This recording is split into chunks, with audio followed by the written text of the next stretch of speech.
मैं खुशबू मनोरमा मिश्रा और आप देख रहे हैं इंडिया न्यूज। उत्तर प्रदेश में 2027 विधानसभा चुनाव की तैयारियां तेज हो गई हैं। मुख्यमंत्री योगी आदित्यनाथ ने अपने मंत्रिमंडल का विस्तार कर लिया है। योगी के मंत्रिमंडल में 6 विधायकों की मंत्री पद की शपथ दिलाई गई। बंगाल में जीत से बीजेपी गदगद है। योगी आदित्यनाथ 2027 के चुनाव में फिर से वापसी के लिए कमर कस चुके हैं। जी हां, और मंत्रिमंडल में विस्तार इसी दिशा में अहम कदम बताया जा रहा है। 6 मंत्रियों में से 1 ब्राह्मण, 3 ओबीसी और 2 दलित वर्ग से हैं, यानी सामाजिक समीकरण का पूरा ख्याल रखा गया है।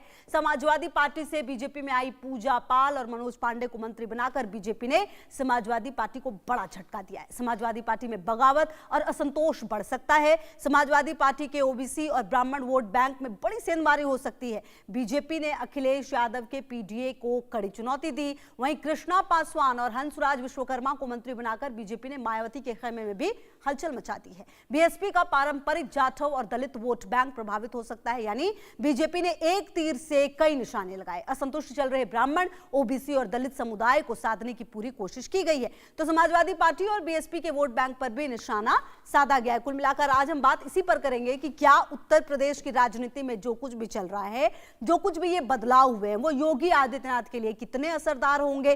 क्या उत्तर प्रदेश में एक बार फिर से योगी आदित्यनाथ का जादू चलेगा आने वाले चुनाव में। और सबसे बड़ा सवाल यह भी कि क्या जो कमाल बंगाल में, असम में बीजेपी कर पाई है, बंगाल में पहली बार सत्ता में आसीन हुई है, वहीं असम में रिपीट दूसरी बार के बाद तीसरी बार, तो क्या ऐसा ही कुछ कमाल उत्तर प्रदेश में देखने को मिलेगा। क्या कहते हैं सितारे। बड़ी बात यह भी कि अखिलेश यादव के सितारे क्या हैं, कितने बुलंद है, क्या उनका कुछ जो समीकरण है वो सध पाएगा। तो हम बातचीत इसी पर करेंगे। मेरे साथ 2 देश के जाने माने ज्योतिषी शिवांगी निर्भय जी, बहुत स्वागत है आपका। शिवांगी शर्मा जी मेरे साथ जुड़ गई हैं, बहुत बहुत स्वागत आप दोनों का और बहुत बहुत शुक्रिया भी। तो सबसे पहले मैं आप ही के पास आती हूं शिवांगी जी, क्योंकि आज जो बदलाव हुए, इस पूरे बदलाव को आप कैसे देख रही हैं। और कहीं ना कहीं आप बंगाल के बाद, असम के बाद पुडुचेरी में भी रिपीट किया है सरकार ने, क्या आपको लगता है कि ये जादू एक बार फिर उत्तर प्रदेश में भी चलेगा।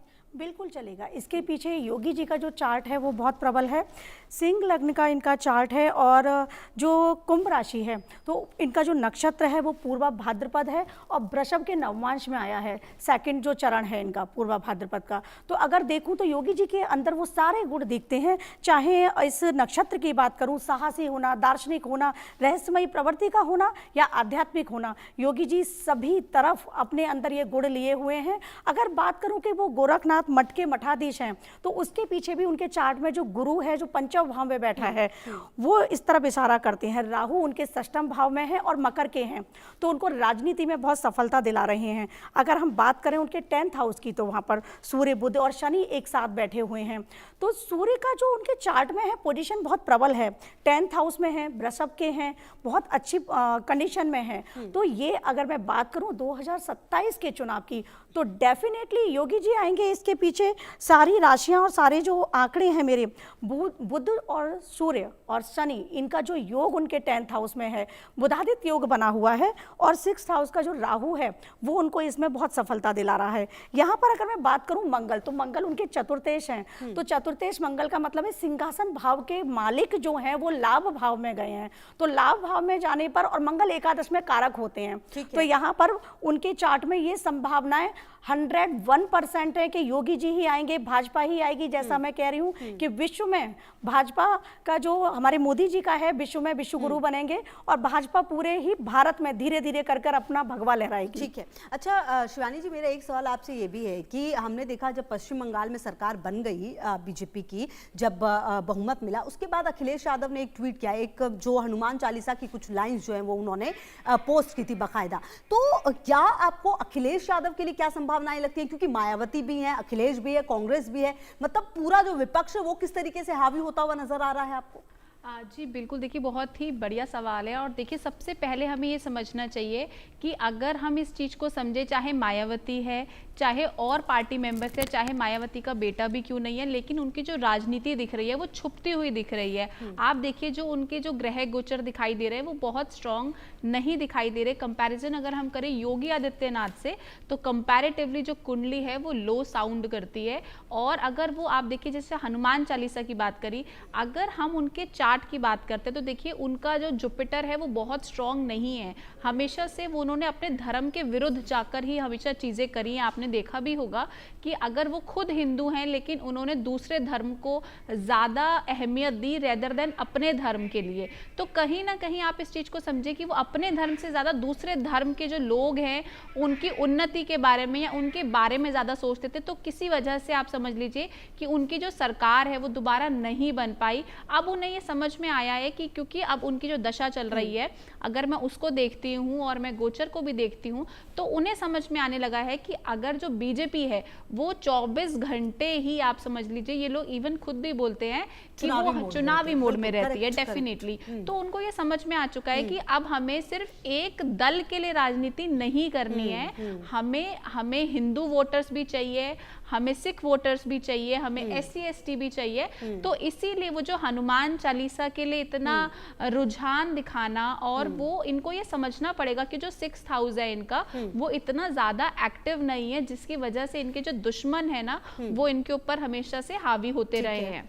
बिल्कुल। अच्छा शिवांगी जी, मेरा एक सवाल आपसे ये भी है कि योगी आदित्यनाथ की अगर हम बात करते हैं, अच्छा हिमंता के लिए लगातार सबने, जब हमारी बातचीत हो रही थी इससे पहले, तो सबने यही कहा कि हाँ वो दोबारा जो है एक बार फिर से CM बनेंगे हिमंता। क्या योगी आदित्यनाथ के लिए भी आपको ऐसी प्रबल संभावना लगती है कि एक बार फिर से वो उत्तर प्रदेश को वही, मतलब जीतना तो चलिए ठीक है बीजेपी का, जो बात आप कह रही है, योगी आदित्यनाथ ही मतलब मुख्यमंत्री बनेंगे क्या? देखिए, योगी आदित्यनाथ के जो चार्ट हैं उसमें रुचक योग भी है, शंखनाद योग भी है, तो योगी आदित्यनाथ के 99% चांसेस बनने के हैं। और मैं तो ये भी कह चुकी हूँ आप ही के मन से कि वो केंद्र में भी आएंगे आगे जाकर जो समय आएगा तो वो केंद्र की सत्ता भी संभालेंगे। क्योंकि चाहे बात बीजेपी की हम किसी भी नेता के चार्ट की बात करें तो यहाँ पर सभी की ग्रह दशाएं बहुत प्रबल हो रही हैं, चाहे वो अमित शाह जी का चार्ट हो, चाहे वो माननीय मोदी जी का चार्ट हो, सभी की महादशाएं इसमें बहुत अच्छा चल रही हैं। और सूर्य की प्रबल स्थिति जो है योगी जी के चार्ट में, ये उनको वापस सत्ता में लेकर तो आने ही वाली है, लेकिन आगे वो केंद्र में भी आएंगे। और अभी उत्तर प्रदेश की अगर मैं बात करूं तो बिल्कुल उत्तर प्रदेश में वो आएंगे ही आएंगे। अब यहाँ पर अगर मैं बात करूं कि योगी जी के चार्ट के साथ अगर मैं बोलूं अखिलेश जी के चार्ट को बोलूं, तो अखिलेश जी के चार्ट में ना गुरु नीच का है और 5th हाउस में है, तो डिसीजन आप देखिएगा वो रॉन्ग लेते हैं, हमेशा उनके रॉन्ग डिसीजन रहते हैं। चंद्रमा और शनि जो हैं वो विष योग में है, 10th हाउस में है, धर्म पर हमेशा वो प्रहार करते हैं और धर्म पर प्रहार करना कभी सही नहीं होता है, इसीलिए उनका डाउनफॉल भी आया है। और सूर्य चंद्र केतु का जो योग है वो अखिलेश जी के चार्ट में बिल्कुल अच्छा नहीं है। वहीं पर केतु जो है योगी जी के चार्ट में 12th हाउस में है, वो भी पुख्य नक्षत्र का है, शनि के नक्षत्र का। तो योगी जी वो नेता हैं जो हमारे भारत देश को, केवल उत्तर प्रदेश को ही नहीं पूरे भारत देश को बहुत आगे ले जाने वाले हैं, और भारत जो विश्व गुरु बनेगा वो उन्हीं के नेतृत्व में बनेगा। ठीक है। अच्छा शिवानी जी, कुल मिलाकर हमने पिछले कुछ समय में देखा है बीजेपी के लिए, हालांकि जो पिछला लोकसभा चुनाव था वो बहुत अच्छा नहीं था, कहा यह गया कि RSS की भूमिका जो है वो थोड़े से बयान जो है वो ठीक नहीं रहे, RSS ने उतना ध्यान नहीं दिया। आप देखिए, कहा विपक्ष ने ये भी कि भाई वैशाखी का सहारा लेना पड़ा, लेकिन उसके बाद जो कमबैक किया बीजेपी ने, आप देखिए, चाहे हम महाराष्ट्र चुनाव की बात कर ले, हरियाणा की बात कर ले, दिल्ली की बात कर ले, अब पश्चिम बंगाल और असम, मतलब कि ऐसा लग रहा है कि एक बयार सी चल रही है। ऐसा क्यों है, और क्या आने वाले समय में विपक्ष की भूमिका बिल्कुल खत्म ही हो जाएगी क्या?